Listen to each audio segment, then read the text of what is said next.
ও হৰি ও ৰাম মুনু আহ ককা এতিয়া ভাওনা ৰ মই খোলটো লৈ আহোঁগৈ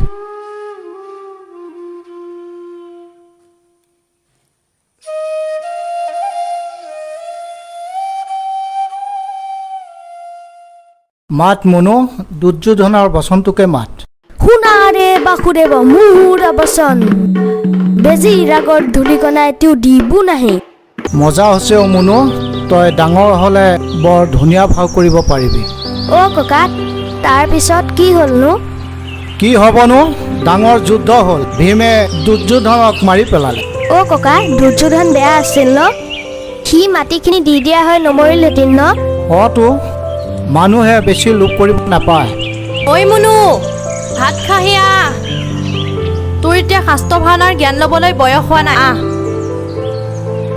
এই বুঢ়াটোৱে মানে ল'ৰাটোক পাগল কৰি দিব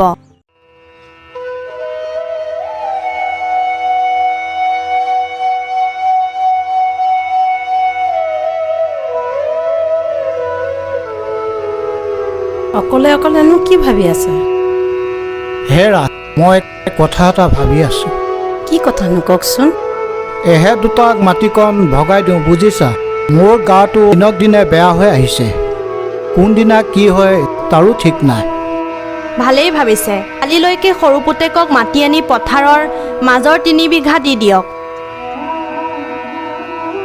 ৰচনাই এইবোৰ কথাত ইমান খৰখেদা কৰিব নালাগে আমাক ৰাস্তা কাণৰ মাটি 4 বিঘা লাগিবই ডাঙৰ পুতেক হিচাপে মুনুৰ দেউতাকৰ সেইকণ অধিকাৰ আছে আইও কিবা এটা হ'ব দেচোন যিমান সোনকাল হয় সিমান ভাল হয় হেৰা আমাৰ জীৱনলৈ কিবা অন্ধকাৰ নামি অহা আভাস পাইছানে ডাঙৰ বোৱাৰীয়ে আমাক শান্তি নিদিব যেন পাইছোঁ হেৰা শুনিছা এই দেউতাই ফোন কৰিছিলে কিয় দেউতাৰ গা মোৰ ভালেই নে ভাল বুলিয়ে কৈছে সময় পালে গাঁৱৰ ঘৰলৈ এপাক মাতিছে কিবা বোলে আলোচনা এটা কৰিব অঁ কাইলৈ দেওবাৰ গতিকে কাইলৈকৈ যাওঁ ব'লা হয় দিয়া আমি কাইলৈকে যাম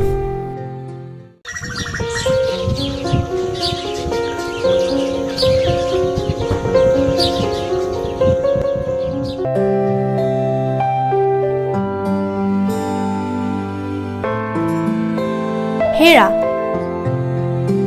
কালি দেউতাই আমাৰ মাটিখিনি ৰাজুৰ লগত ভগাই দিয়া কথা কৈছে অঁ ভালহে সিহঁতহাল এতিয়া নগাঁৱত আছে বুলি সদায়তো নাথাকে এদিন নহয় এদিন দুই ককাই ভাই বেলেগ হৈ খাবই লাগিব গতিকে হাই কাজিয়া নকৰি বুজাবুজিৰ মাজেৰে বেলেগ হ'লেতো কথা নাই আমাক ৰাস্তা কাণৰ মাটিখিনি দিবলৈ ক'ব নহ'লে মই আপোনাক কি কৰোঁ চাই থাকিম ভাত খুৱাই দিম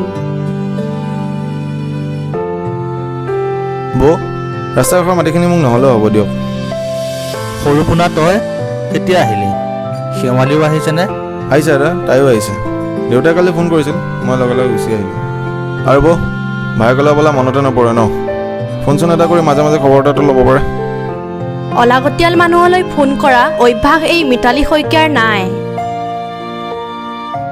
সৰুপোনা বৌৰ কথাত বেয়া নাপাবি দে আৰু তহঁত অহাৰ কথা মায়ে গম পাইছেনে পাইছে মায়ে চাহ বনাইছে চাগে মুনু ক'ত গ'লো দেখা নাই যে খুৰা আৰে মুনু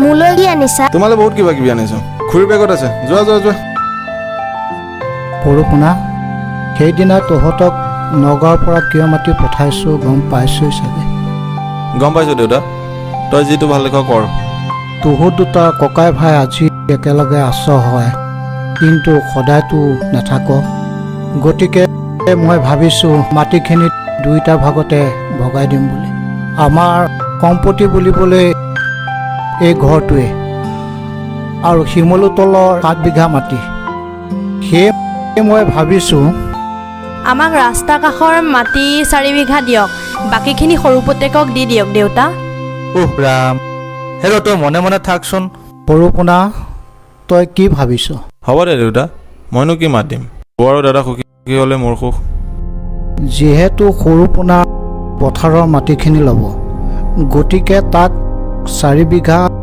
দিবই লাগিব আৰু ডাঙৰ বাপক 3 বিঘা দিম তোৰ যিহেতু চাকৰি এটাও আছে হ'বনে হেৰা কেনেকৈ হ'ব সমান সমান ভাগ লাগিব মই জানোৱে বুঢ়াই সৰু পুতেককহে পুতেক বুলি ভাবে মিতালী দুইটাই ইয়াতে চহী কৰ ইয়াৰ একপি সৰু পোনাক দিবি হ'ব দে দেউতা হেৰি চাহ খাওক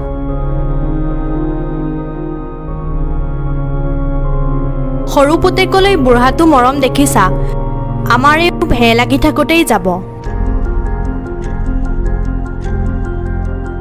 মিতালী তই একেটা কথাতে কিয় লাগি থাক মোৰ সৰুকে চৰকাৰী চাকৰি এটা হ'লেওতো আছে মই মাটি পিছত ইচ্ছা কৰিলেও ল'ব পাৰিম কিন্তু সৰুৱে কোম্পানীৰ চাকৰিটোতনো কিমান টকা দৰমহা পায় এটা মানুহ চলি থাকিব পাৰেহে যেনে তেনে গতিকে তাক এবিঘা মাটি বেছিকৈ দিয়ক দে একো নহয় ইচি আপুনি মোক জ্ঞান দিব নালাগে গোটেইটো মহাভাৰতৰ কৰ্ণটোৱে তই মৰিলে এই মাটি সম্পত্তিবোৰ লৈ যাবি নেকি যি কৰে কৰি থাকক এদিন নিজে ভুলৰ পৰিণাম বুজি পাব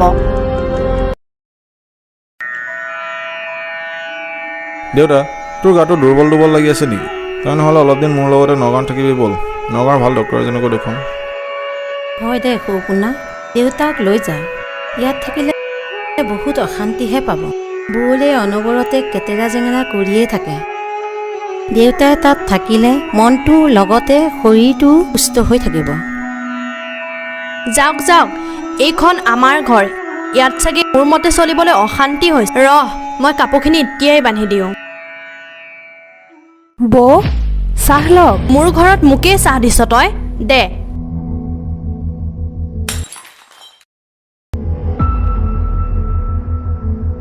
হেৰি বৌৰ কি হৈছেনো কিবা গণ্ডগোল হৈছে নেকি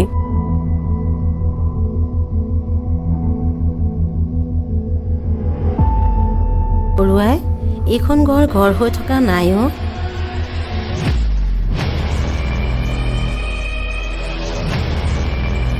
ৰাজু এইহালৰ কাপোৰখিনি বান্ধি দিছোঁ তোৰ লগতে ৰাখগৈ এনেই আপদ কিছুমানক মোৰ ঘৰত পঢ়ি থাকিবলৈ মোৰ মন নাই এতিয়াই ঘৰখন খালী কৰি দে বৌ এইখন আপোনাৰ ঘৰ নহয় এইখন আমাৰ দেউতাৰ ঘৰ ইয়াত দাদাৰ যিমান অধিকাৰ আছে মোৰো আছে সিমান দেউতাক এনেদৰে ক'বলৈ আপোনাৰ অলপো বেয়া লগা নাইনে আৰু শুনক আমাক এই ঘৰখনৰ পৰা উলিয়াই দিয়া অধিকাৰ আপোনাৰ অলপো নাই যদি দাদাই এই কথা নিজ মুখে স্বীকাৰ কৰে মা দেউতা থকাৰ বাবে আপোনালোকে অশান্তি পাইছে এতিয়া মই কথা দিছোঁ বৌ মা দেউতাক লৈ চিৰদিনৰ বাবে এই ঘৰৰ পৰা ওলাই যাম হেৰা কি ভিতৰৰ পৰা শুনি আছা বাহিৰলৈ আহা তুমি নিজেই কোৱাহি তেতিয়াহে বোলে যাবগৈ আপদবোৰ সৰু মোক ক্ষমা কৰি দে তই মা দেউতাক লৈ পাৰিলে ইয়াৰ পৰা গুচি যাগৈ যা দেউতা মোক ক্ষমা কৰি দে মই নিৰূপায় ডাঙৰ বাপু দাদা দেউতাক আৰু তই নুচুবি দেউতাক স্পৰ্শ কৰাৰ অধিকাৰ তোৰ নাই আমি এতিয়াই ইয়াৰ পৰা যামগৈ মই পংকজৰ গাড়ীখন মাতি দিওঁ দেউতাও দুখ নকৰিবি দে মিঠাতেল লিখন বুলি ধৰি ল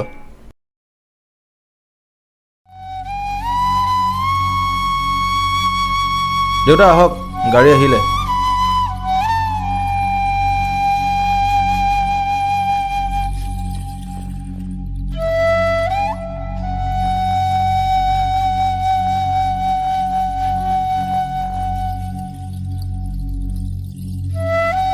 ককা ক'লে যোৱা ন তোমালোক মায়ে তোমালোকৰ ঘৰৰ পৰা খেদি দিছে নেকি ককা ঐ মুনু ভিতৰলৈ যা টিভি চাগৈ যা দেউতা নেকান্দিবি অ' এতিয়া আমাৰ চকুপানীৰ মূল্য ইহঁতে বুজি নাপায় দেউতা গাড়ীত উঠি মই গাঁৱৰ সকলোকে কৈ দিম দেউতাৰ ঠিকনা এতিয়া গাঁৱত নহয় নগাঁৱত আজি এই দিনটোৰ কাৰণেই মই তোক ডাঙৰ কৰিলোঁ হে ভগৱান মোক মাৰি নেপেলোৱা কিয় তই এতিয়া কান্দা কটাখন নকৰচোন কপালৰ লিখন বুলি ধৰি ল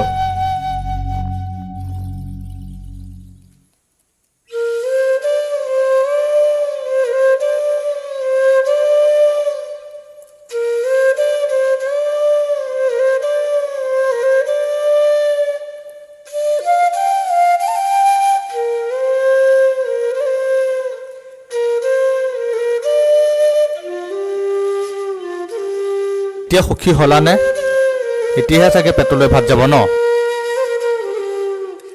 হেৰা বাপু নামঘৰৰ বাট পালে গাড়ীখন ৰাখি দিবাচোন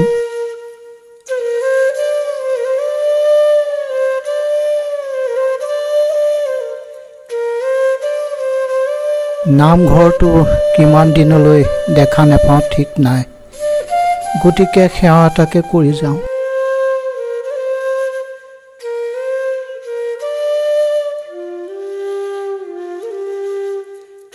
কৃষ্ণ প্ৰভু।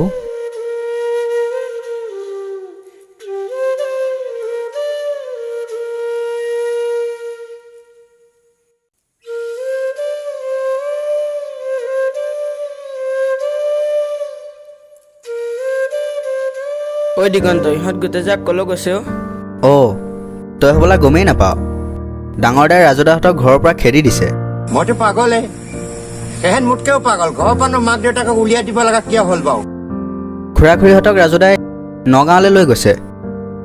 বৰ বেয়া কথা হ'ল দেই, বুঢ়া বুঢ়ীবিলাকক আজিকালি মানুহে আপদ বুলিহে ভবা হ'ল।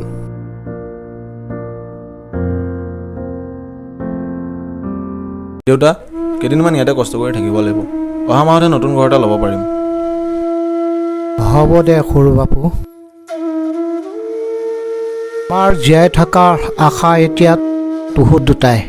যি ভাল দেখ ক আৰু। পানী খাওক দেউতা। সন্ধিয়া হৈ অহাৰ লগে লগে আপোন গাঁওখনলৈ বৰকৈ মনত পৰিছেও। গাঁৱৰ মানুহবোৰৰ মৰম চেনেহৰ পৰা ইমান দূৰত থাকিবলৈ বহুত কষ্ট হৈ পৰিছে। হেৰি, আমাৰ কপালখনেই বৰ বেয়া দিয়ক। ইয়াৰ শাস্তি বিধাতাই লিখিছে, আমিনো কি কৰিম এতিয়া? এৰাও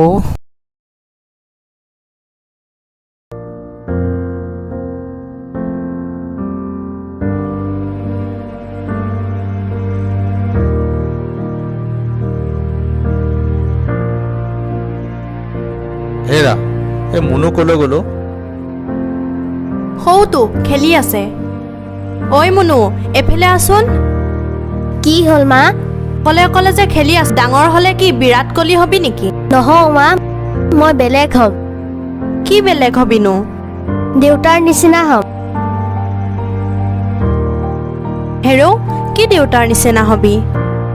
দেউতাৰ নিচিনা ডাঙৰ হৈ মই তোমালোকক ঘৰৰ পৰা খেদি দিম। তেতিয়া তোমালোক ক'ত থাকিবা? এই মুনু, তই কি কৰিছ? ঠিকেইতো কৈছোঁ। মুনু, তোক এইবোৰ কথা কোনে শিকাইছে? নিশ্চয় ৰাজুৱে শিকাই থৈ গৈছে। তোৰ এতিয়াও লাজ লগা নাই? ৰ আজি তোক। ঐ ৰচোন, ৰ ক'লৈ পলাইছ তই? চালা, তোৰ কাৰণে আজি মুনুৱে ইমানখিনি কথা শিকিব পাৰিলে। মইনো কি কৰিলো? অ' তই তাই মানে একোৱে কোৱা নাই, আমাৰ ঘৰখন শেষ কৰি দিলি। সমাজৰ আগত এতিয়া মই মুখ উলিয়াব পৰা নাই। হেৰি, মোক নামাৰিবচোন, মই বুজি পাইছো দিয়ক। মুনু, অ' মুনু, দেউতাৰক চাহিচোন। মুনুক কিয় মাতি আছ? তোৰ লাজ লগা নাই? ৰহ তোক আজি মোৰ দাখন ক'ত চাওঁ।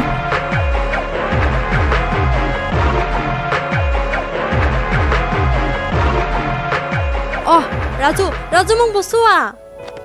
বৌ, মই ইয়াত আপোনালোকৰ ভাওনা চাবলৈ অহা নাই। ঐ, ক'ত গ'লি তই? সৰু পোনা, তই খবৰ নিদিয়াকৈ আহিলি যে? দেউতাৰ গা বেয়া নেকি? অ' ডাঙৰ দা, দেউতাৰ গাটো ভাল নহয়, মানসিকভাৱে ভাগি পৰিছে। লগ সং কোনো নাই, টিভি এটাও নাই মোৰ ৰুমত। খোলটোকে লৈ যাব কৈছে মোক।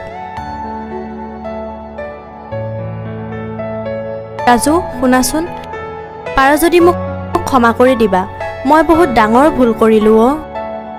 বৌ, আপুনি সঁচাকৈ অনুৰক্ত হৈছে যদি মা দেউতাক ক্ষমা খোজক, মোক নহয়। বহুত কষ্ট পাইছে তেওঁলোকে। সৰু পোনা, দেউতাই মোক ক্ষমা কৰি দিবনে? মই কালিলৈকে নগাঁৱলৈ যাম। মা দেউতাৰ লগতে সৰু বোৱাৰীকো ঘৰলৈ উভতাই আনিম। দাদা, দেউতা, ডাঙৰ বাপু, তই ইয়াত? মুনু অহা নাই নেকি? নাই মা, খুৰীদেউহঁতৰ ঘৰতে থৈ আহিলোঁ। মাও, আমাক ক্ষমা কৰি দেচোন। বহুত ডাঙৰ ভুল কৰিলোঁ আমি। আমি জানো যে এই মাটি বাৰী ধন সম্পত্তি কোনো মানুহৰ স্থায়ী নহয়। এই ধন সম্পত্তি লোভত পৰি আপোনালোকক বহুত অন্যায় কৰিলোঁ। এতিয়া আমাৰ চকু খোল খাইছে মা দেউতা। আমি তহঁতক এতিয়া ইয়াৰ পৰা একেবাৰে গাঁৱলৈ নিবলৈ আহিছোঁ। অঁ, দাদা বৌ আহিলেচোন। বোৱাৰী, তুমিও ওলোৱা, আমি আজিয়ে ঘৰলৈ যাম। অ' দাদা, পালিহি? তহঁতে ভুলৰ কথা বুজিব পাৰিছ যেতিয়া ভালেই কথা। এতিয়াহে মোৰ মনটো ভাল লাগিছে অ' আহচোন এতিয়া মোৰ ওচৰলৈ। দেউতা মা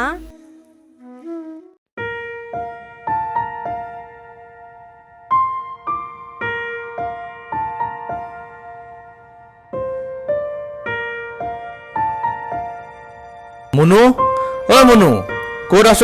চাইচোন কোন আহিছে? ককা আইতা খুৰা খুৰী চব আহিলা। অ' মা, আজিৰ পৰা ককা আইতা আমাৰ ঘৰত থাকিব। অ মনু, আজিৰ পৰা আমি আটাই একেলগে থাকিম। তাৰমানে আজিৰ পৰা কাজিয়া নালাগা। ধেত মুনু, তাৰ ইমান কথা। কি আনিছোঁ মই চোৱা, লোৱা। আহ আটাই মোৰ ওচৰলৈকে আহ, ফটো এখনকে উঠো। মানুহজনৰ যে কথা আৰু। দিয়ক দিয়ক, সাজু লাজু উঠা। মা দেউতাৰ স্থান সদায় আমাৰ হৃদয়ত। মা দেউতাৰ ঠিকনা ৰাস্তাৰ দাঁতিত বা বৃদ্ধাশ্ৰমত নহয়। বৰ্তমান সময়ত আমি বহু কুলাংগাৰ সন্তান দেখিছোঁ, যিয়ে নিজৰ মাক দেউতাকক বৃদ্ধ অৱস্থাত ঘৰৰ পৰা উলিয়াই দিয়ে। তেনেকুৱা যাতে ভৱিষ্যতে কোনেও নকৰে। আৰে এবাৰ ভাবি চোৱা, তেওঁলোকক সুধি চোৱা যিয়ে মাক দেউতাকক সৰুতে হেৰুৱাইছে। আহক আমি সকলোৱে সমাজৰ পৰা এনেবোৰ অমানৱীয় কাৰ্য নাইকিয়া কৰোঁ। দেউতাৰ ঠিকনা চুটি ছবিখনৰ দ্বাৰা বাস্তৱ সমাজত ঘটি থকা এক ভয়ংকৰ ঘটনাৰ প্ৰতিচ্ছবি দেখুৱাব চেষ্টা কৰিছোঁ। ছবিখন চাই কেনে পালে? ভাল পালে লাইক কৰিব, কমেণ্ট কৰিব, শ্বেয়াৰ কৰিব আৰু লগতে চেনেলটো ছাবস্ক্ৰাইব কৰিব। আৰু তাত যদি কিবা ভুল মান্তি হৈছে আমাক আঙুলিয়াই দিব। জয় আই অসম।